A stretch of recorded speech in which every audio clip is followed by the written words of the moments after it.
Hey, what's up? Hey, listen, I need you to head right over, alright? Yeah, I'm filming. What I need you to do is just let yourself in. I'm in my office. Just meet me in there. Just knock first. Alright? So I'll see you in a bit then? Alright, bye-bye.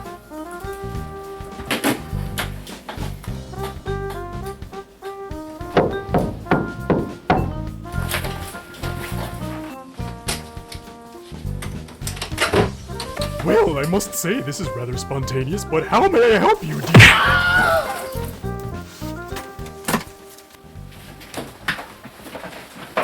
So the winner of the Ostrimouse Interactive contest we had a while back is a cat by the name of SuperBadSpeller. Congratulations on your work.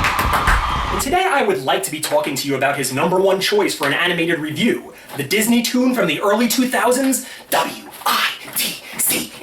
Witch. I watched it. I have a lot to say about it.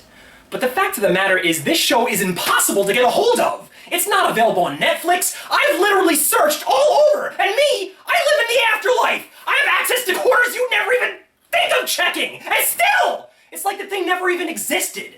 So it was all for nothing. And I had to scrap what I was doing and go with one of his backup choices.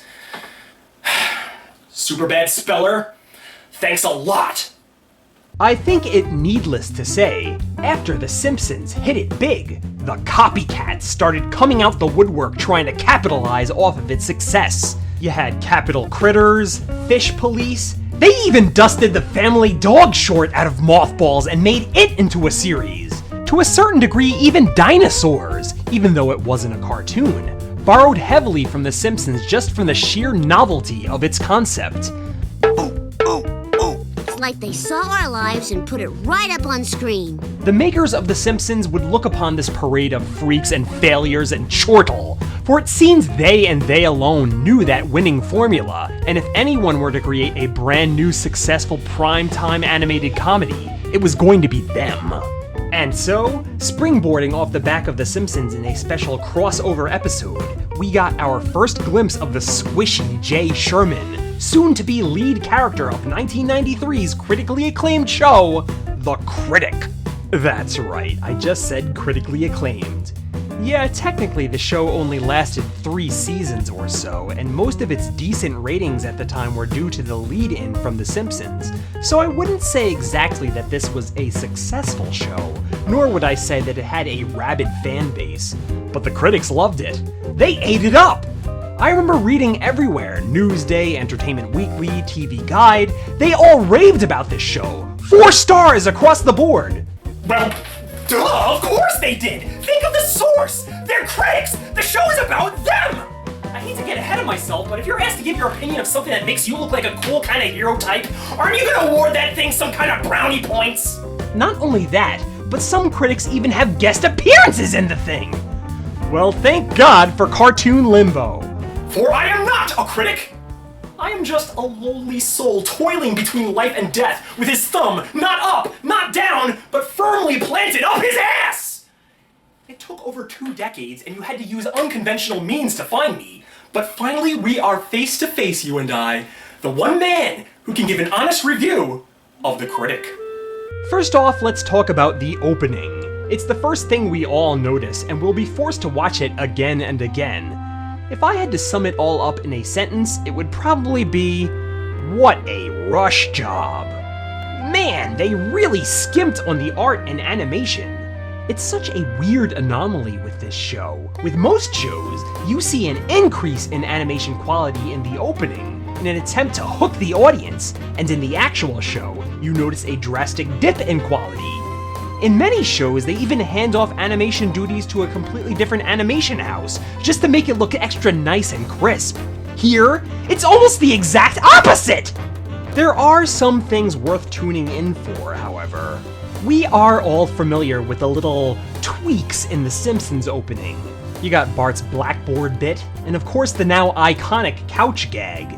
The Critic attempts similar little changes here and there to keep things fresh. Just as an aside, all the shows that do this are works of pure genius. Some even more than others. Genius. At the start, Sherman will always receive a different wake-up call. which is cute. But my favorite bit is at the end where they lampoon a famous movie clip, a simple 5-second long depiction of a classic scene in cinema history, only to be turned on its ear in silly fashion, ending with the adamant decree of, "It stinks!" These changes keep the viewer invested in the opening, and give a reason to keep coming back. But man, it does not take long for these gags to start repeating. When I saw they recycling the same movie parody clips, I was all like, really? We're only like 6 episodes in and already we're seeing duplicates? The Animaniacs kept that Animani Totally Insane gag going a lot longer, and not only was that a daily show, but it was a tougher gag to keep up! Nonetheless, as much venom I'm going to spew from my fangs towards this opening, truth be told, when it's all said and done, I do enjoy it, and I'll tell you why. The music. The Simpsons landed themselves a hefty coup by nailing the services of Danny Elfman for their theme, so the Critic, like in so many other respects, followed in their yellow footsteps. The Critic's theme is composed by the equally noteworthy Hans Zimmer, composer of such classic soundtracks as The Lion King, Gladiator, the Pirates of the Caribbean movies, The Dark Knight, Inception, and most importantly, Ranma Oblivion! This song hits a real soft spot with me. You see, when I was alive, I spent a lot of time hanging around New York City, and if you were to encapsulate the feeling of those city streets, the sprawling metropolis overhead, the rumble of the subways beneath, the bustling throughways, the foot traffic, from dark alleyways to bright beacons of light, all that ballyhoo into song. What better than this? What better? This may not just be one of my favorite animated theme songs ever, but one of my favorite TV themes, period. Now I have a certain ebb and flow to reviewing these things. I separate it into sections, voices, animations, characters, what have you. But I can't do that here, for you see, Season 1 of this series is so different in every conceivable facet than Seasons 2 and 3. We're talking apples and horseshoes here. It's gonna make formulating an opinion on this one a real toughie. SuperBadSpeller, thanks a lot. Season 1 is commonly referred to as the ABC season, as it originally aired on that network. The first thing you'll notice, well at least the first thing my eyes notice, is the drab, smeary art style. It's so strange how unstylish this is. It is so simplistic in its design, it almost doesn't even qualify as having a style. It is so strange to me that this came out in the early 90s, because when I look at this, it so cries early 80s to me. I'm really showing my age here with this, but what my brain kept going to was that old holiday special Ziggy's Gift, or Billy Joe Jive's Super Crime Fighting Ace. The only character here who looks somewhat stylized is this guy Vlada, but to me his gestured abstract look makes he grossly out of place, not to mention the fact that he just doesn't animate well. The lines are very thin, sloppy, and rough around the edges, but there's a certain charm to that, I suppose. I much prefer the harder, scratchier look of older hand-drawn animation over the Danny Phantom, perfectly outlined coloring book dreck of today. The color is kinda ugly and unpleasing to the eye, though. I know it's Manhattan, and things are supposed to be dingy and dirty to a point, but you kinda sorta want your cartoon to be nice to look at. The Simpsons did it right. They used little else but primary colors. Here you see so much gray, pale flesh tones, tans, puces, off-whites. A fugly first impression indeed. It stinks. As for the characters, well, look no further than our main tubbo guts, Sherman himself, for he is the main attraction here. Dare I say, he is the only attraction. Yeah, you've got some other minor players running around here and there whom I will expound upon in a minute, but in the first season, they mean about as much as Captain Phasma in The Force Awakens. This first season is JJJ. I honestly don't know how I feel about this. Yes, in a typical TV show which follows any kind of continuity, it's great to be overly acquainted with our main character, and Sherman, as he is written, is the kind of character I want to follow. A human being with faults. He is a spongy, doughy little mensch with tons of personal inadequacies. a man who seems to suffer from just the wrong amount of celebrity, where ridicule and humiliation supersede his fame, and it only seems to do more damage to his already fragile psyche. He is written as a human being reacting under the pressures of celebrity, painful upbringing, and city life. This man's existence in a typical TV show with continuity is great, but this is not that show. At least, not yet. This season is all about the quick laugh. So many yucks per minute! I'd say the show is operating at about 5 YPMs! Can you tell a story and keep that up at the same time? Sure you can. But can you tell a story with any heart to it? Nope. There simply isn't any room for it. So by all jungle laws, Sherman should be this deep, intricate character. But no, he isn't. He's pretty shallow. That's not to say I don't like what I see. I love the song and dance of Sherman, how over the top he is, that unique flamboyant bitterness which, honestly, can I describe any other character as being flamboyantly bitter? But I soon questioned myself. Is it the character or the delivery? I think, if not for the mad genius of Jon Lovitz, there is no substance to Sherman. I am not necessarily saying it's a bad thing for a show to be all sizzle and no substance. Just look at a show like Drawn Together. It's a fine show. Are there deep characters here? Hell no! All these characters, though they look different, are the same character. We're not here to see them relate with one another, we're here to watch they fart and have sex! With the Critic? I don't know, maybe it's because we spend so much goddamn time with Sherman. I wish there was just a little bit more to grab onto. You add to that, parts of the character contradict themselves. This is a personal preference, but I really wish they didn't give him rich parents. I think the character would be a lot more likable if he achieved his celebrity scrounging up from nothing.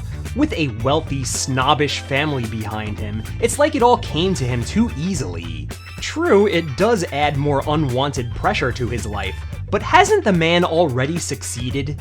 What more does he need to prove to these yuppies? And now, why do I care if the ratings go down and he gets fired? He could just move right back in with them and live in a palatial mansion! It's like chomping off an integral bit of conflict. They did this in that movie Meet the Fockers, and to me, it ruined the whole first movie. You mean to tell me that our plucky everyman Gaylord Focker was rich and entitled from the very beginning and just not telling anyone? No! I don't buy that! They did it because the first one made so much money, they wanted to take some of that money and throw it up at the screen. It's obnoxious! And if that don't work for you, how about this bit? Sherman is portrayed as vile, pint-sized, and morbidly obese. They purposely animate his cellulite jiggling when he runs. He gets hair sprayed on his head. Women find him disgusting and unattractive. Except, of course, when women don't find him disgusting and unattractive. Why does it seem like every other episode Jay is betting a new attractive female? It's not even like they're after his money. He just woos they with his natural charms. Which is it? You need to pick one. If he's a loser, he needs to be sold as a loser. God, what a little poonhound! When I started Cartoon Limbo, never in my wildest dreams did I ever think I would be doing this. But it's as if I'm opening my eyes for the very first time. I'm about to speak of the virtues of an underappreciated actor named Jon Lovitz. Jon Lovitz was a strong member alongside what I concede to be Saturday Night Live's final great guard. On that show, and in the movie roles he has landed since, he has been typecast as that sleazy, slimy character, the villainous, weaselly, mistrustful guy. And I loved him in that role. He seemed perfect for it. But my God, you will see a new side of him here. All this time you thought you were watching the supporting player, when really you were seeing the man deserving of center stage. You don't need to actually see the man to see this larger-than-life performance. I had no idea Lovitz was such a showman, seizing in every opportunity to break into song no matter what the genre, embracing and reveling in every second of it. He has full understanding of every joke, how it should play, how he should deliver. I would wager the man could give Billy Crystal a run for his money if given the chance. Who'd have ever thunk this guy had it in him? SNL was so busy dressing him as a toad in a suit all those years. There is a reason the viewer gets so easily caught up in Jay Sherman, because he is so easily caught up in John friggin' Lovitz. Ah, if only history had been shapen differently.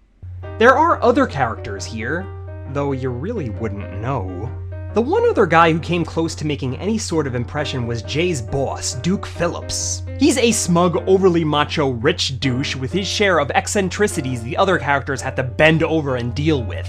He made me crack a smile a few times here and there, you know, when given something to do.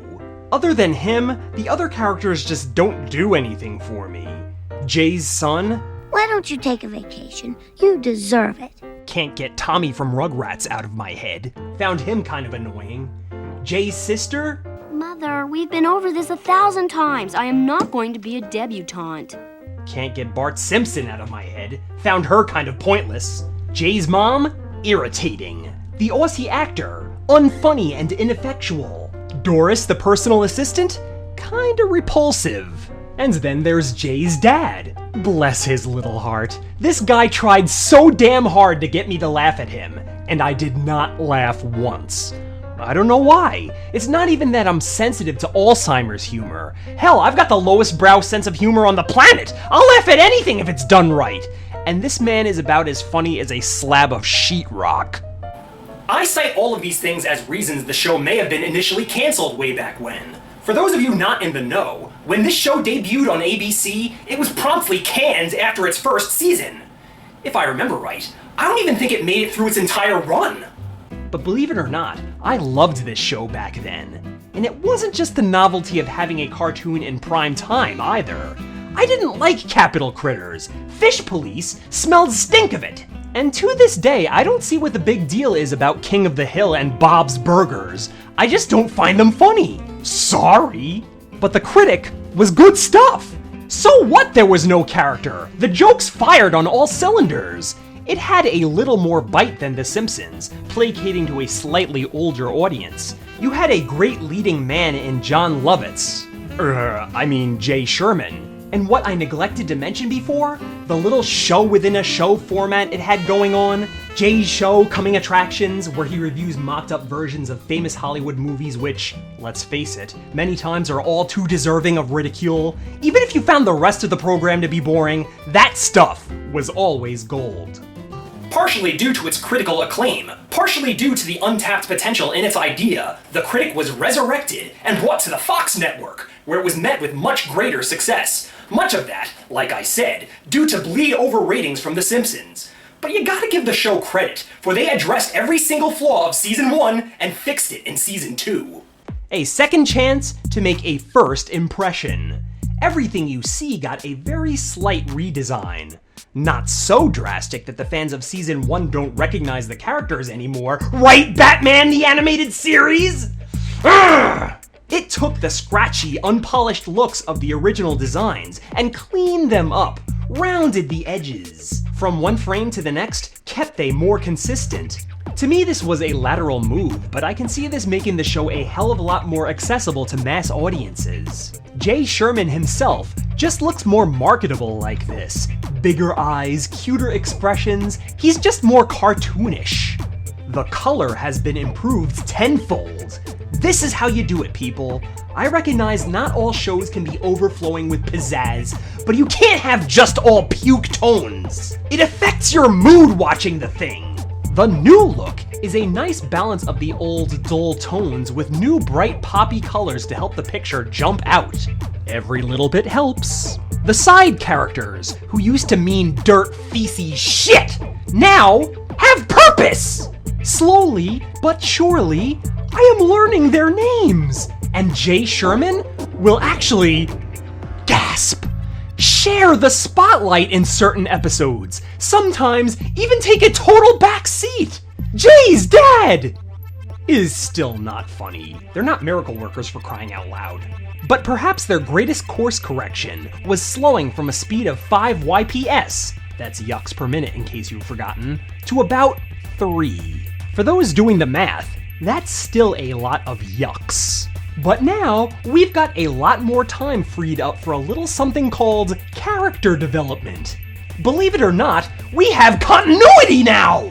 Early season 2, we meet a new love interest for Jay, and for the remainder of the season, the two grow closer and closer. Wonderful!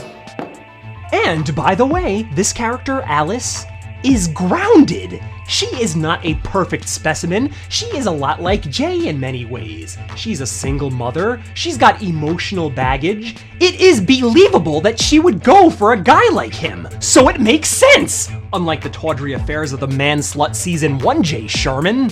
What else can I say but huzzah! These changes make for a better quality show overall. Now, does it score all the time? No. There are still instances where I do prefer the dumbed-down storytelling devices of Season 1. Sometimes in Season 2, things can get overly dramatic and the humor gets lost. Other times, the plot will follow too closely side characters who I really don't care about. This episode, which centered on the parents, you may as well be watching the Hippos. Heavens to Murgatroyd, gag me with a silver spoon. But overall, I am happy for Season 2 because it takes the character of Jay Sherman and makes he relatable and likable. Now you can go back and watch those Season 1 episodes with a new set of eyes, cause even though he was kinda acting like a putz back then, you know now, it was all just a phase. That guy Jay, he's really a stand-up kinda guy. In addition to Alice, the second season introduces us to other new characters, such as Principal Mangasuthu, whose wicked laughter never ever got old. I'm afraid you've actually gone back a few feet. You would have been better off just standing there. Then there's Alice's daughter Penny.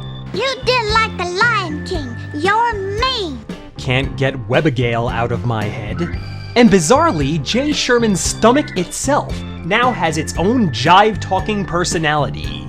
Some things I will never get, though. I don't fully understand the joke why Marty's classmates are so ethnically mixed. And this Easter Island kid with the big stone head, I really didn't get. The first episode in which he appeared, haha, I found it very funny. But dude, do they hammer this bit into the ground? This is a one-use only sight gag, not a full-blown character! Man, Konami didn't overuse the Moai head this much! Now, since we are seeing spoofs of famous movies in every episode, naturally there are a hell of a lot of celebrity impressions, and on the whole, they are pretty spot on. But this show is overly committed to a few of these impressions, and it's almost a stretch how it seems to strong-arm them in. Trust me, by the end of Season 2, you will be really sick of Al Pacino, Arnold Schwarzenegger, Howard Stern, Marlon Brando, and Orson Welles. What follows is a terrifying journey into the world of magic, mystery. Mr. Wells. What the? That's Brain! Rosebud. Yes, rosebud frozen peas. Full of country goodness and green penis. Wait, Can you imagine? Can you imagine that line coming out of the Brain's mouth? full of country goodness and green penis. And then there's... You know, I'm really contemplating hitting the rant alert over this. Such a trivial thing, though. Should I? Oh, what the fuck?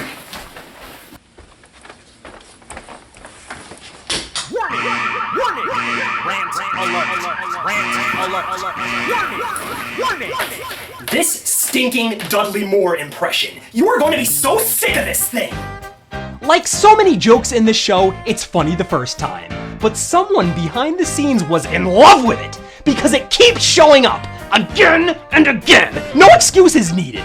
They feel the need to cram him into every episode, especially in the third season. After a while, he isn't even in movie spoofs anymore. He's just hanging out with the main cast. I don't even know what the gag is by the third or fourth time he shows up. They're not even really making fun of Dudley Moore. They're making fun of Arthur, a character he played, which, even in 1993, was a pretty obscure movie by then. And that laugh,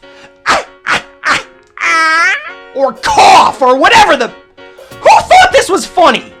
Oh shit, there he is again! Go away, damn it! And I thought Russell Brand was annoying! Tell me, has there been a death in your family? This is funny stuff here. And then there's the catchphrases. The Simpsons had tons of bankable catchphrases. Dough, eat my shorts, don't have a cow man, I carumba. The Critic tries to get a bunch of these off the ground. Our next presenter won an Oscar in To Kill a Mockingbird, an unforgettable film about growing up in a climate of racial hatred. It stinks! I suppose It Stinks achieves the greatest success as it opens every episode. It quickly becomes Jay Sherman's battle cry. Hell, if ever you are to see a still picture of the guy, chances are there's a speech bubble over his head reading, It Stinks. But these other catchphrases are one whiff after another. When Jay gets all verklempt, he shouts, Hachi Machi!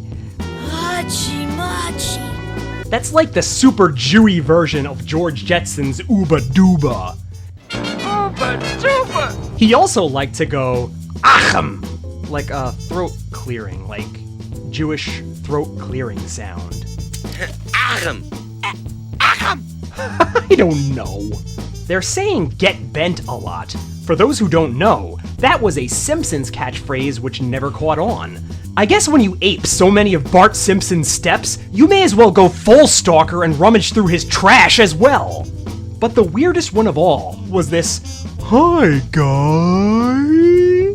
Hi, guy. Jay did it in this one episode where he kept popping up in strange places trying to kiss up to Siskel and Ebert. In that episode, it was funny, but like they're wont to do, they brought it back! And it started to annoy me! And it's the same recording of him saying it every time! And it doesn't even sound like him! I, for one, could not see the Hi Guy t-shirt selling! But catchphrases make for cheap laughs, and that is not this show's strong suit. When this show tries, it shines.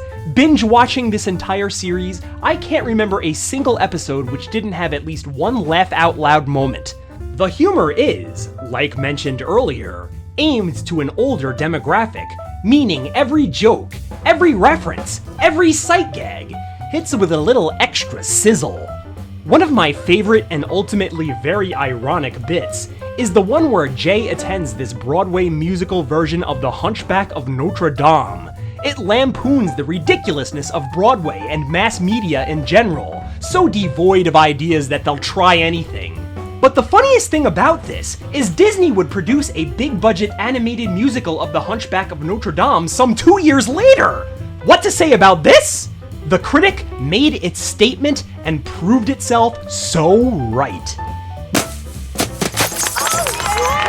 Now, obviously, not every joke fires on all cylinders. 5 YPMs, 3 YPMs, regardless of the amount of yucks per minute, the rampant pace of this humor is tough to pull off. Don't give up. Don't give up. Don't give up.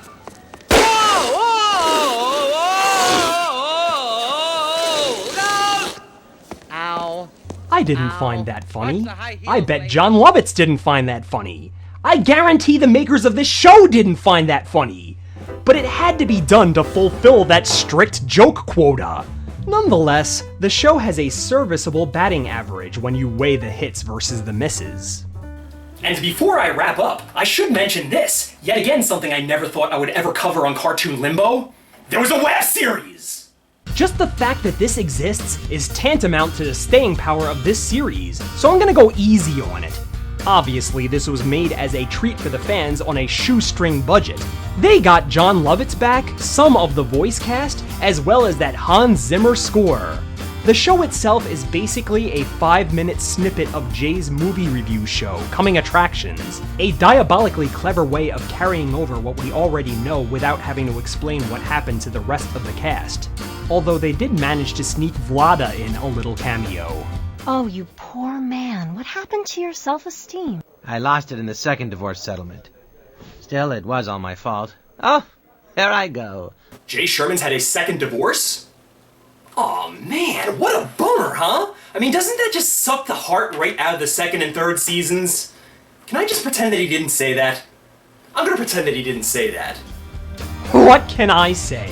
The animation is shit, like most modern day animation is, but they're quick to call it out. As you can see, all that Season 1 humor is there in full form, and admittedly it's fun to see such a 90s guy like Jay ripping on newer films such as X-Men, Pokemon, and Harry Potter. I wish I had caught this while it was new. I would have ate it up like $6 Raisinets. So now, it is time. Wow, I feel so important. Just imagine me passing judgment on The Critic, a show which may or may not have been looked upon with bias in the eyes of critics everywhere. It's like the judge judging the judge. I blame you, SuperBadSpeller! So The Critic gets...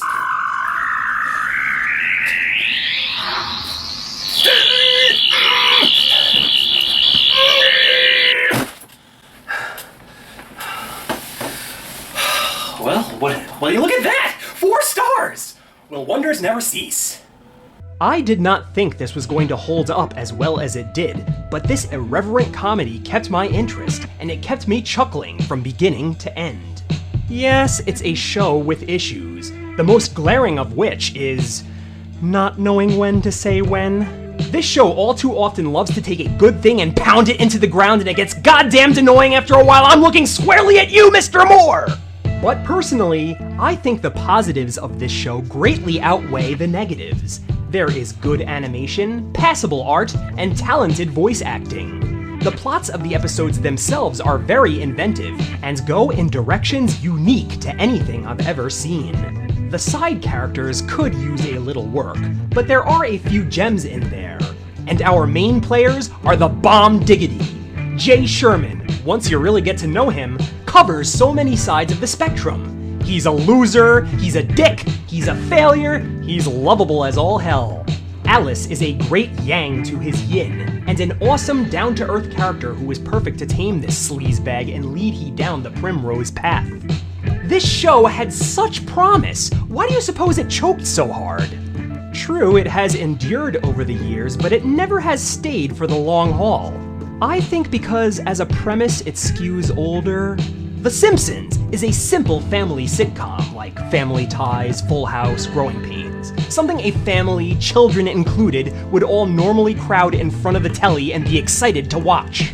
The story of The Critic, and the humor here, is a lot more along the lines of something like Frasier, a lot more alienating to the child's audience. The younger crowd may still get some of the things happening on screen, but the fan base is obviously not going to be near as rabid.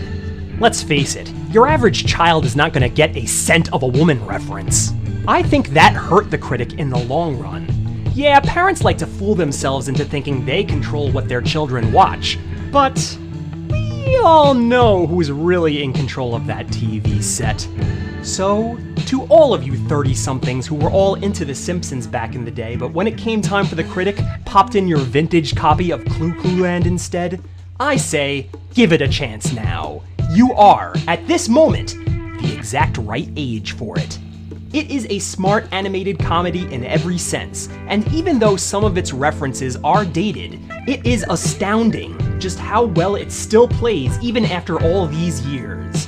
I've said it this entire review, and I'll say it one last time. SuperBadSpeller? Thanks a lot. You're welcome. So, this is your good buddy Djclyve saying until next time, I'll see you in Limbo! Bye, guys.